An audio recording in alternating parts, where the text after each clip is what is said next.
Good evening, everyone, and we are back here on hashtag Jeopardy Live Panel. This is the Tournament of Panelists, quarterfinal number 2.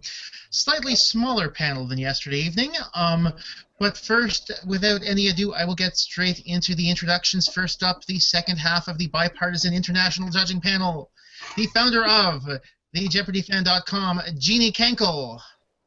Thanks for joining us once again, and now our second set of quarterfinalists. We have Josh Wu, Gemma Kaneko, hello, Dan Tran, hi, I'm back, Ben Ingram, I am too, and Aria Gerson. hi. Thank you all for joining us. So if you haven't watched yesterday's, here is how this works. I have 6 questions that I'm going to ask the panel. Some are off the wall, some are single answer, some could lead into debate.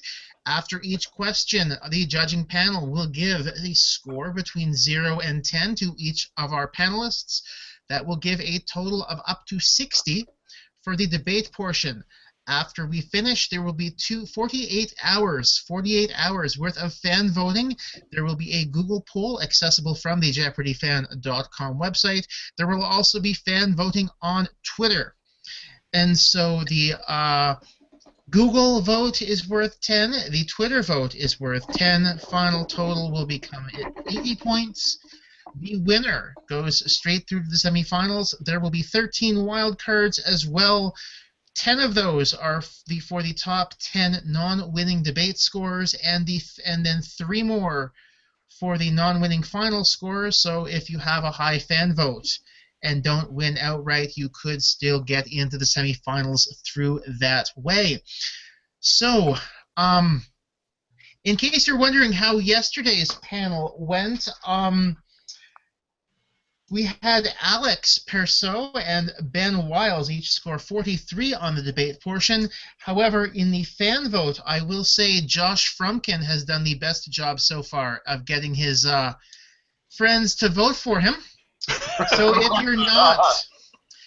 you're not Josh Frumkin and you were on yesterday's panel, you probably need to redouble your efforts a little bit. Though I noticed, I think Eric Swanson got his act together earlier this afternoon, because I saw a bunch of votes come in for him. So that should be interesting to see how things pan out. Voting closes for that at 11:30 p.m. Eastern on tomorrow evening. That's September 2nd. Here is our first question without any further ado for our panel. The answers for this first question, I'm going to start with Josh, then go to Gemma, Dan, Ben, and Aria. So I'm not a difficult act to follow, guys. So that's that right. We're going to go with current events for this one, and Jeopardy unveiled its redesigned website earlier today. In case you haven't heard, what feature do you think is missing?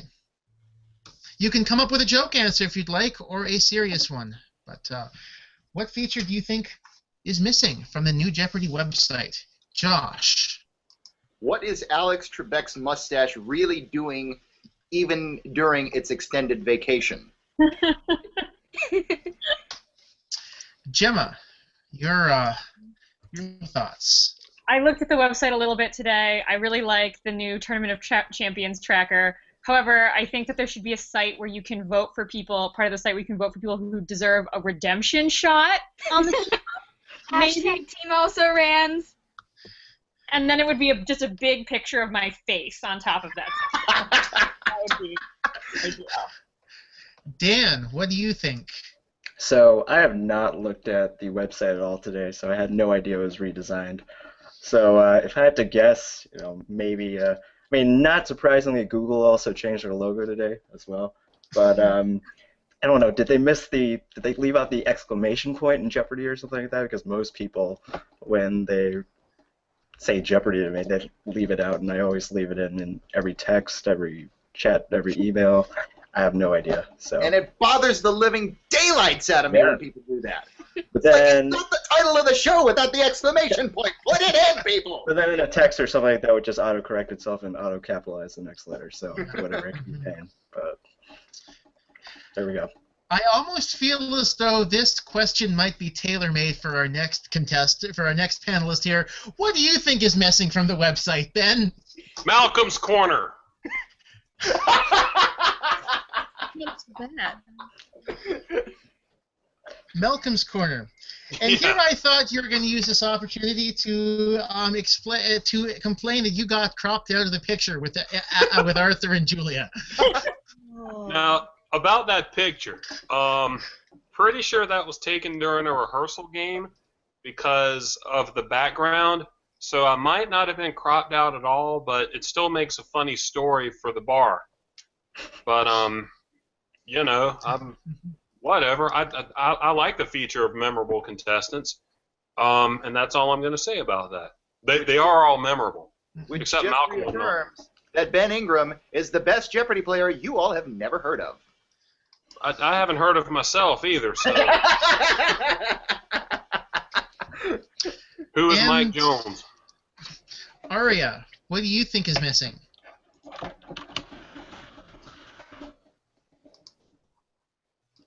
Aria, are you still there? Huh, that's weird. I think her sound is missing. Other than that, she's just frozen.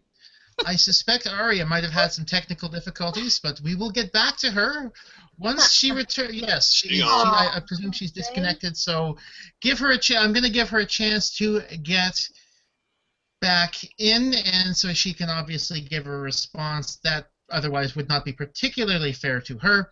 There she is. Now she's coming back in. Oh, I'm so sorry about that. My thing totally froze. You're back in. That's fine. Did you hear the question? Yeah, the Jeopardy website question? Yes. What is missing from the What do you think is missing from the new Jeopardy website? Honestly, I just want to see more, like a bigger statistics section.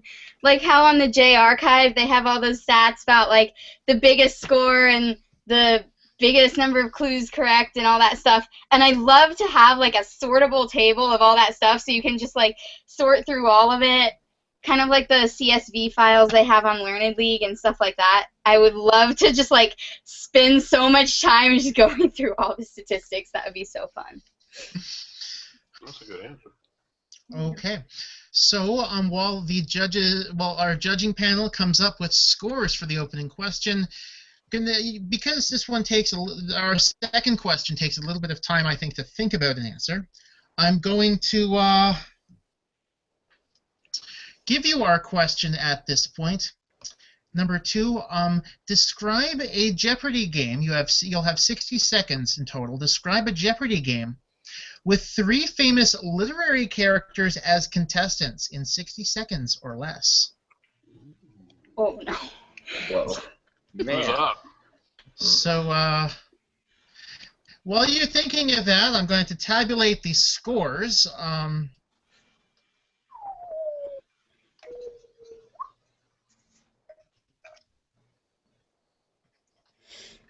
Where did Andy go? Wait, are they? Andy's right here. Andy is right here. I'm just adding up scores here. So Are they supposed to be fictional characters or are they literary figures? literary characters. So I would say fictional characters. Fine. Kind of want some non-literary characters.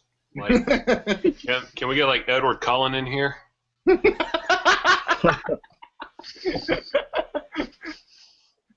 Okay.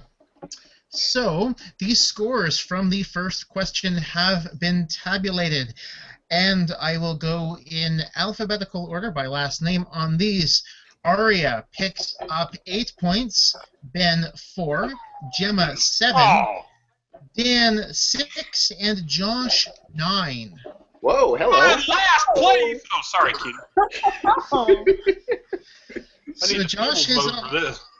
Josh is on 9, Aria 8, Gemma 7, Dan 6, and Ben 4. Moving on to, once again, describe a Jeopardy game with 3 famous literary characters as contestants in 60 seconds or less. 1 second. I have my stopwatch going. Gemma, you're up first. Hey, why isn't Josh up first? Because I went first last time. Rotates. Because we rotate.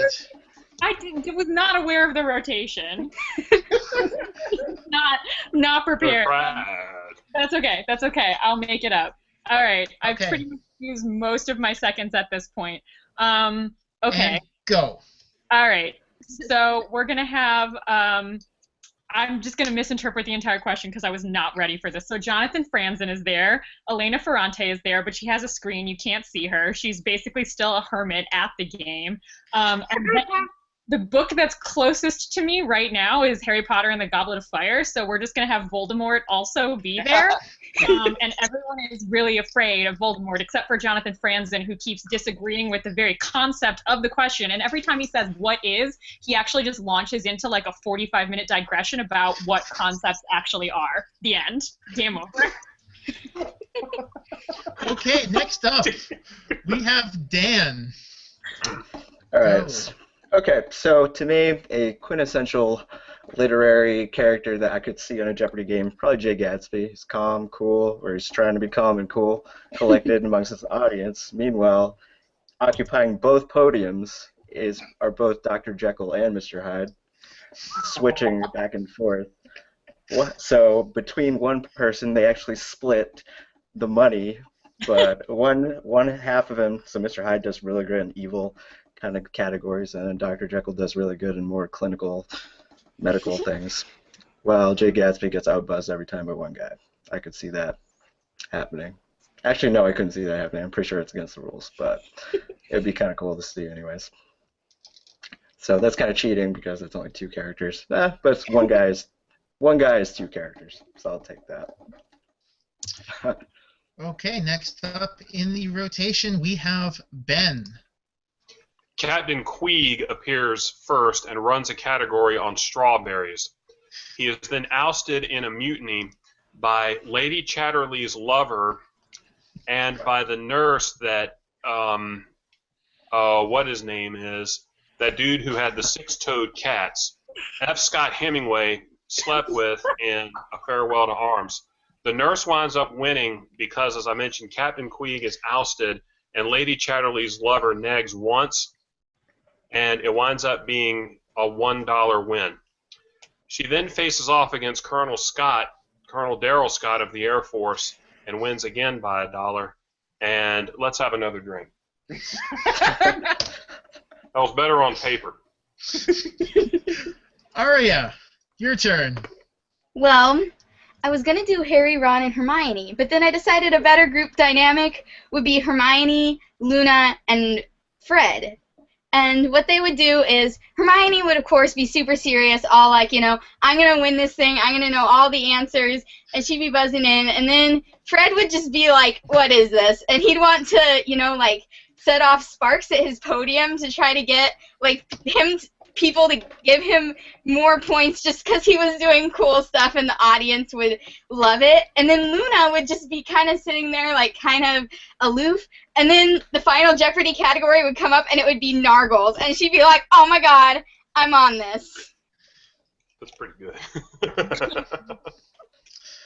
Come from behind win right there. And finally, Josh. In a few short words, while Humbert and Lolita are trying to get busy behind the podium, Don Quixote is not paying attention to any of that. And in fact, he looks at the board, and when the dollar figures pop in, or when the dollar figures are beginning to pop in, he thinks they're going to be a bunch. He thinks they're a bunch of giants. Charges the board, destroys the whole board, and Alex Trebek's just looking around, going, "What the hell am I supposed to do with this next?" Pretty sure I'm in last place again after that. Y'all have fun in the semifinal. That was a tough one. Yeah, That was a. I liked it though. It was a great question. That's a good question.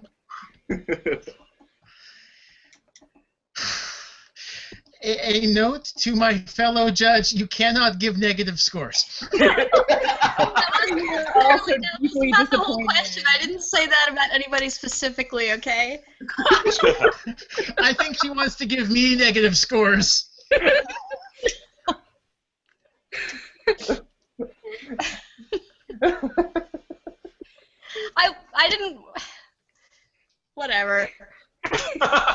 This I think that was a good question. We've got through the judging panel. Yes. Okay. For sure, So, Woo got this. again, while I tabulate our second set of scores, the third question, as it was last week, I'm going to ask the panel to click on my picture because I am going to do a screen share, and this is the caption competition. Hopefully, you see a picture of two guys right there, and the object here is to come up with a Jeopardy-related caption for this photograph. While you look at the photograph, I am going to, let's see. I have to say these scores are significantly more varied than they were. They seem to be very even last night. Yeah, it makes sense. On the little bit more widely spaced tonight on the early panel here, but I can say right now, Aria picks up 9 for Harry Potter Jeopardy. His total now 17. Ben picks up 5. His total is currently 9. Gemma picks up 5 for 12. Dan picks up 7 for 13. And Josh 4 for 13. 4? I thought that was a good one. Well, that's. I'm glad somebody has a good taste in humor. There are. I realize I probably just shot myself in the foot for the rest of this, haven't I? Yeah.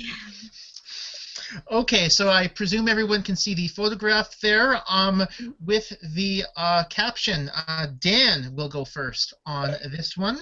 So, Dan, what is your Jeopardy-related photo caption? Two men arguing, two men demonstrating how useless it is arguing about the final wager. Okay. Ben. Emancipation. Bill Nuis. Emancipation. Bill Nuis. You get the picture. Aria, you're next. I am making it a true daily double, and there is nothing you can do about it. Josh. No, I'm the one who's supposed to cough from the audience. You're the one who's supposed to hit the damn buzzer. Ooh, coughing in Ingram's not good. Wow. Nefarious acts. And Gemma. You give everything you have to the Clue Crew, or you're not on the Clue Crew. Nice. Okay, so that's everyone's captions. If you have a lovely caption for this photo that you'd like to send to us, you can always use hashtag Jeopardy Live Panel and pass your captions along to us. I have some more scores coming in. Okay, question. Not so much. Okay, I will say question 4. Ben will start on this. And here is your question. Which news anchor or sportscaster, past or present, would you most like to see take Alex's job for one episode? That's a good question. So while you think about that, I am going to tabulate some scores here.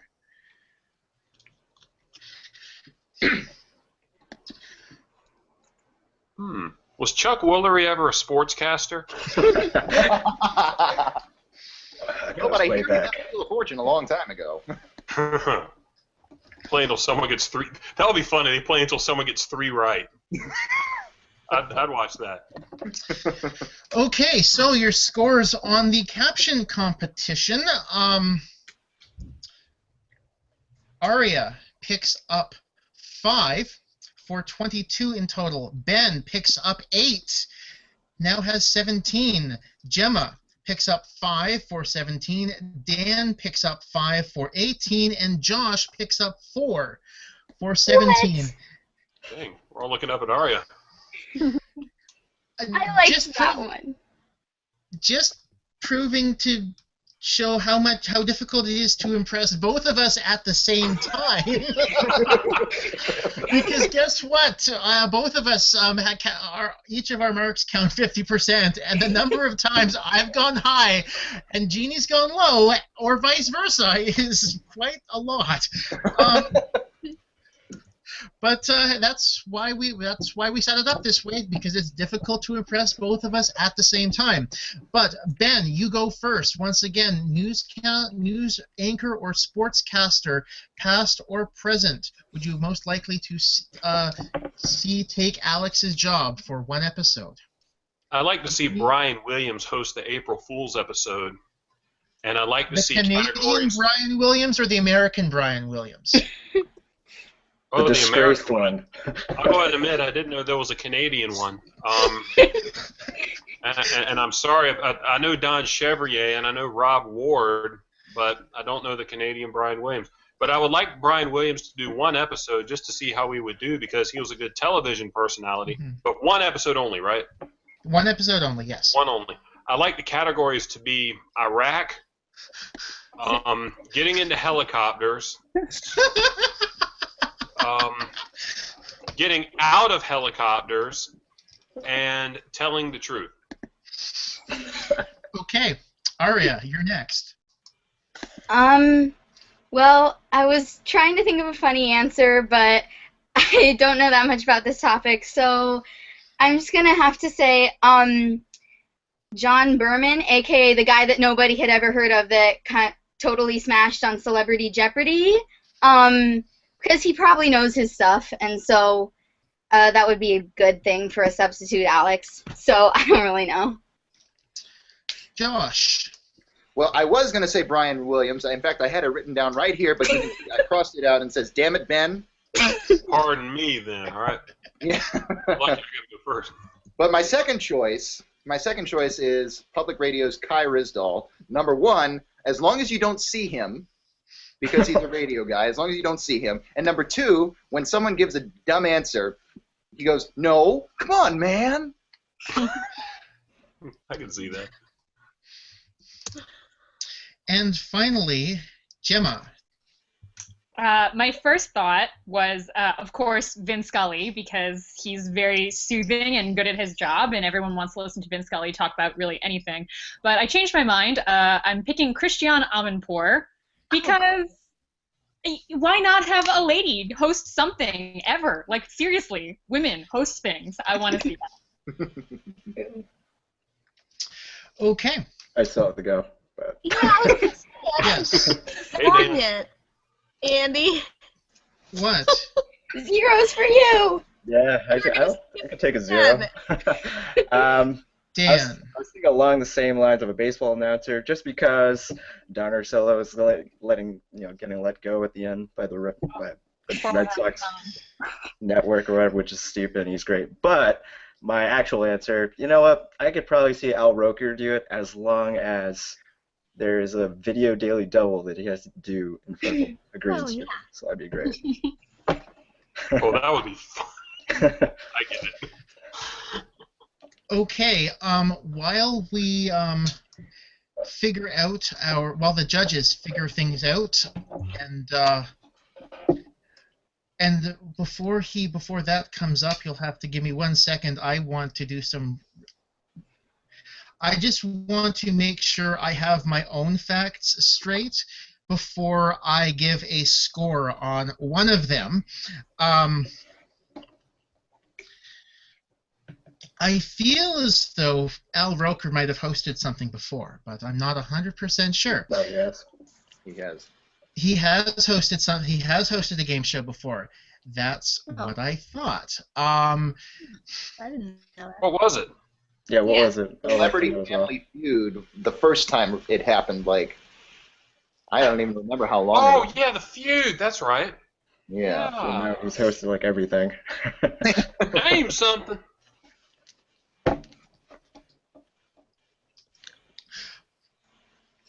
What a dumb answer. We're all going to hell. I know. Should have just taken the zero. Okay, I will say, question 5, most Jeopardy watching groups have some idiosyncratic way of how they watch the show. So some sort of family inside way of watching Jeopardy. For example, in my family, we actually don't watch the show at the same time. We watch it one at a time, because otherwise somebody gets upset at the other for answering before the other person has a chance to think about it. So we actually tape it and we watch it one at a time. That's a good idea. Oh, by the way, Al Roker also hosted the short-lived MSNBC quiz show. Remember this? I have no idea what that is. No, I didn't remember that. Yeah, I have no idea what MSNBC is. We all forgot it. Okay. Oh, get it? Nice. Okay, so yeah, while you guys think about or talking about fun ways each family watches Jeopardy, the scores, from the last of our from the fourth question. Okay, another. Okay, that is. Okay, so here we go. By the way, the second half the second half of the Remember This. The Commissioner of Learned League takes great pains to mention in his own biography that he hates Al Roker's hosting ability, by the way. So Dan might have hit a minefield on that one. Just give him a green screen, that's all. The Commissioner of Learning League isn't here right now, is he? Really isn't the question what would make the best spectacle? I mean, it's not like he gets the job forever. One game. Okay, I will adjust my score accordingly. Okay. You get an extra point. So, Aria from the judging panel on that one picks up 3 for a total of 25. Ben picks up 9, is now at 26. Gemma, the first perfect 10 of this panel, going to Whoa! 27. Dan picks up 6, is now at 24, and Josh is at 5 for 22. Got a ball game. So we have a ball game here. Number 5, once again, Aria starts, and the question is, how does your family, or how did your family watch Jeopardy? Well, so in our family, there's kind of a lot of adrenaline involved with Jeopardy, particularly for me. So I'll just be watching it, and like I'll get the final Jeopardy right, and I'll just be like, yes, yes! Like how you see sports people like do after they won their game or whatever. I'll just be like, woo! So. Josh. Well, see, this is funny because my family really doesn't watch Jeopardy alongside with me. When they do, it's just they happen to be walking into the room as I'm watching it. So, but what my college roommate and I used to do is when we were watching the show, we would actually keep score against each other. But the thing was, you had to be first to yell out the correct response. It was always hazy on whether we could answer while the question was being read or whether we had to wait. I was always insistent on waiting until the answer was read in its entirety because that's the way it works on the show. But my roommate had no respect for that sort of thing, so I basically had to get in there all the time. There were, needless to say, if you were ever walking by my room at the time when Jeopardy was on, you could hear a very loud "Damn it, I had that" from me more often than not. Gemma. Same is that I haven't really watched Jeopardy with my family as a whole for a while, but I used to be a bartender for many years at a sports bar, so we had a lot of TVs, and I would always put Jeopardy on when I came in to start my shift. But it's a sports bar, or like it's supposed to be or music is playing, so we couldn't have the sound on. So I would just put it in the corner screen, and me and the other bartender would watch it, and we would answer all the questions, but we would never know until the next day if we were absolutely right, except for on Time Jeopardy. So we just made them up most of the time, and we would just convince everyone at the bar that we were really, really good at Jeopardy. How about Dan? All right, so like with Josh, yeah, my family doesn't really.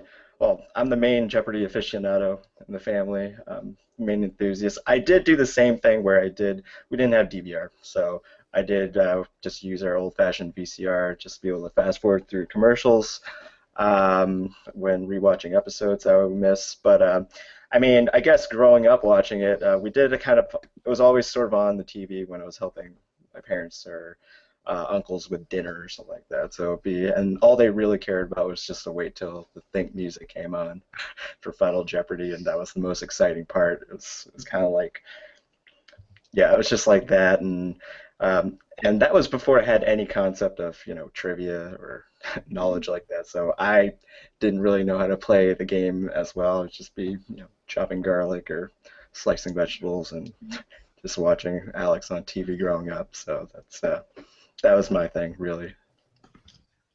Okay, and finally, Ben. Shot of beer every time you want a signal. No, not really. I have two answers to this. Growing up, we would watch it on an old black and white portable, and my mom would always beat me to the correct response. The only game I could beat her at was classic concentration, except she would beat me at the puzzles. So that made me want to get better, and I got better. But when I would watch in college with my roommate, I don't mean to say I'm better than anybody else except for my roommate, whom I defeated in Learned League earlier this week, by the way. We had a little handicap type thing. He would watch the show, but I would have to watch with my back turned. And so whoever came up with the correct response first got credit. Okay. That's an interesting handicap. Pretty even match, I think. Mm-hmm. Where did that number go? Okay, sorry, I have received some numbers here, and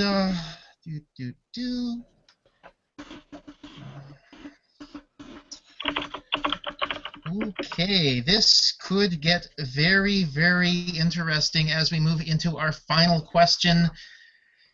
Okay, let's see. Aria picked up 7 points for 32. Ben, 8 for 34. Gemma, 7 for 34. Dan, 6 for 30. And Josh, 8 for 30 as we move on to the final question, number 6. It is the same question as question number 6 last time. And guess what? I don't know if Gemma has an advantage or a disadvantage, because while I stole this idea from her podcast, I feel like you should give me a point just because you stole this from my show. No. I'm considering it. I stole this idea from her show. However, she always says she does terribly on it on her show. So I don't know if she has an advantage or disadvantage. But question 6. You need to summarize tonight's panel in a 140-character or fewer tweet. We go back to the start and open with Josh. Jeez. 140 characters or less, huh? Yes. Man, that Josh guy needs to shut the hell up. Yep. No, I'm kidding. Okay. Gemma. Okay, here it goes. Check out these adorable nerds on #Jeopardy live panel. They all need to read more and better books. Yeah. Okay. Dan. Along the same lines, I don't even know 140 literary characters for that one question. Oh, nice. That was awesome. That was an awesome tweet. I think that should fit. You know, I'm probably going to have to sit here and transcribe that one, and I'm probably going to have to listen to it 3 times. Try it. It's in my Twitter window, but yeah. Oh, okay. Well, if you want to tweet it out, then I'll be able to pick it up from there. Next up, we have Ben. Hang on, I want to make sure it fits. Okay, I got it. This is only like half the characters. Secret to success, question mark. Hang out with people who are better at Jeopardy, hashtag Jeopardy Live panel than you are. And finally, the final tweet, Aria. Give me a second.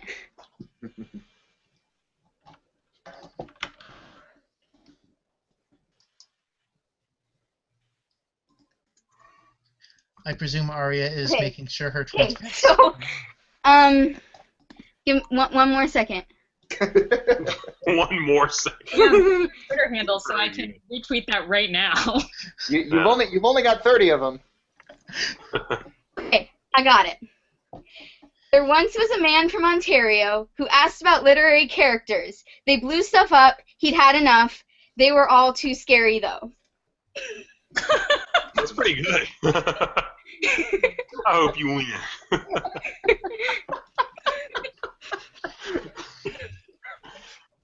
It fits. It fits. While It's a the limerick coup. I get it. Well, you just want to say I'm happy that you have forced other people to do this thing that we force everyone to do on my podcast. So good. Thanks for sharing. You know, to be honest, I really do, in fact, enjoy the. I'm really going to enjoy making everyone do the tweet every single episode too. And the fun. beautiful thing is, yeah, it is fun. No, it's not hard work. While I tabulate the final scores, I just want to remind everyone that we do have another panel coming up at 10 p.m. Eastern. That panel includes Colby Burnett, Sarah McNitt, Colin O'Grady, Chris Pay, and Harvey the H-Bomb Silikovitz. So. Not gonna be as fun as we are, though. Not a chance. No.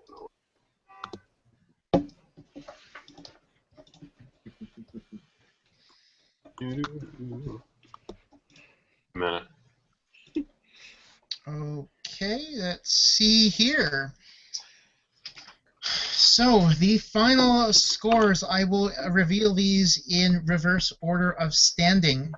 I can't watch. Going to start with Josh had 30 points for his tweet. He receives 8. That puts him at 38. Dan also had 30. He also receives 8. He is now at 38. Aria had 32. Receives 7 for a total of 39. Ben had 34. He gets 7 for 41. Gemma had 34. She gets 9.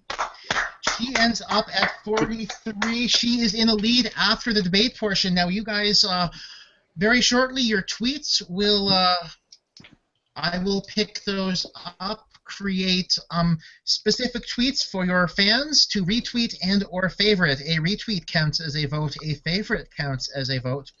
The poll will also be up within half an hour at thejeopardyfan.com for your friends to vote as well. Registration, however, for that is required with a Google account, so do keep that in mind. That is one way of limiting the ballot box stuffing a little bit. I will say on countback, Gemma, your 43 with a 10 and a 9 is the highest debate score so far. So that I finally would end up working out for you in terms of a wild card if you do not win. So that that may work. But I do think everyone should try to get the vote out a little bit. Once again, I'd like to thank all of our panelists for taking part. Best of luck in the voting section.